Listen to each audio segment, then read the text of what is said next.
ನಮಸ್ಕಾರ, ನಾನು ನಾಗರಾಜ್ ಶ್ರೀಧರ್ ಶೆಟ್ ಅಂತ ಕುಮಟಾದಿಂದ ಮಾತಾಡ್ತಿರೋದು. ಲೋಕಸಭಾ ಕ್ಷೇತ್ರ ಅಭ್ಯರ್ಥಿಯಾಗಿದ್ದೀನಿ, ಉತ್ತರ ಕನ್ನಡ ಮತ್ತು ಕುಮಟಾ ಹೊನ್ನಾವರ ವಿಧಾನಸಭಾ ಕ್ಷೇತ್ರದ ಅಭ್ಯರ್ಥಿಯಾಗಿದ್ದೀನಿ.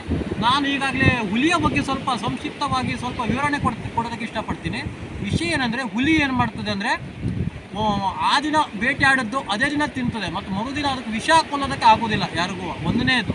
ಎರಡನೇದು ಏನಂದರೆ, ಅದು ಬೇಟೆಯನ್ನು ದಿಕ್ಕನ್ನು ತಪ್ಪಿಸುತ್ತದೆ. ಯಾಕಂದ್ರೆ ನಾವು ಮಾಧ್ಯಮದವರಿಗೆಲ್ಲ ಹೇಳ್ತೀವಿ ಹುಲಿಯ ಬೇಟೆ ಅಂತ. ಅದಕ್ಕೋಸ್ಕರ ದಿಕ್ಕು ತಪ್ಪಿಸಿ ಇದು ಮಾಡ್ತಾರಲ್ಲ, ಅದು ಹುಲಿ ಬೇಟೆ ಆಗಿರ್ತದೆ. ಹುಲಿ ಮತ್ತು ಸ್ವಲ್ಪ ಮಟ್ಟಿಗೆ ಮರವನ್ನು ಅರ್ಧ ಮರ ತನಕ ಹತ್ತುವಂಥ ತಾಕತ್ತು ಅದಕ್ಕೂ ಇದೆ. ಮತ್ತು ಮೂರನೇದೇನೆಂದರೆ, ಅದು ರಾತ್ರಿ ಸಮಯದಲ್ಲಿ ಅದ್ರ ಕಣ್ಣು ಭಾಳ ಕೆಂಪುದು. ಯಾಕಂದರೆ ಬೆಂಕಿ ಥರದ್ದು ಕಂಡ್ರೆ ಅದು ಹುಲಿ ಅಂತಲೇ ನಾವು ತಿಳ್ಕೊಳ್ಬೇಕು.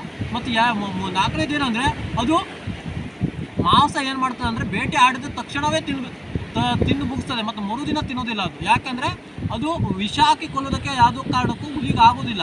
ಆ ಒಂದು ನಿಟ್ಟಿನಲ್ಲಿ ಎರಡು ಸಂಕ್ಷಿಪ್ತವಾದ ವಿವರಣೆ ಕೊಡ್ತಾ ಇದ್ದೀನಿ. ಮತ್ತು ಏನಂದರೆ, ಅದು ಒಂದು ಸಂದಣಿ ಇದ್ದಲ್ಲಿ ಅದಕ್ಕೆ ಹೆದರಿಸಿದ್ರೆ ಅದು ಓಡ್ತದೆ. ಆದರೆ ನಂತರ ಮತ್ತೆ ಸ್ವಲ್ಪ ಒಂದು ಕಿಲೋಮೀಟರ್ ದೂರ ತನಕ ಹೋಗಿ ನಂತರ ಮತ್ತೆ ರಿಟರ್ನ್ ಬರ್ತದೆ. ಅದು ರಿಟರ್ನ್ ಬಂದ ನಂತರ ಅದಕ್ಕೆ ಇದು ಮಾಡೋಕ್ಕಾಗೋದಿಲ್ಲ. ಯಾಕಂದರೆ ಅದರ ಮನಸ್ಸಿಗೆ ಅನಿಸ್ತದೆ, ನಾನು ಹುಲಿ, ನನಗೆ ಹೆದರ್ಸೋರು ಯಾರು, ನಾನು ಹೆದರ್ಕೊಂಡು ಬಂದುಬಿಟ್ಟು ಅದಕ್ಕೆ ಒಂಥರ ಶೇಮ್ ಆಗ್ತದೆ. ಆದ ನಂತರ ಅದು ಬೇಟೆ ನಿಂತರೆ ಅದು ಯಾರು ಇದು ಮಾಡ್ತಾರೆ. ಇಲ್ಲ ಬಿಟ್ಟರೆ ಅದು ಬೇಟೆಯನ್ನು ಮುರಿತದೆ. ಇಲ್ಲ ಬಿಟ್ಟರೆ ಅದು ವಿರುದ್ಧ ಬೇಟೆ ಮುರಿಬೇಕಾಗ್ತದೆ. ಆ ಒಂದು ನಿಟ್ಟಿನಲ್ಲಿ ಹುಲಿಯ ಒಂದು ಗುಣಲಕ್ಷಣವನ್ನು ನಾನು ಹೇಳ್ತಾ ಇದ್ದೀನಿ.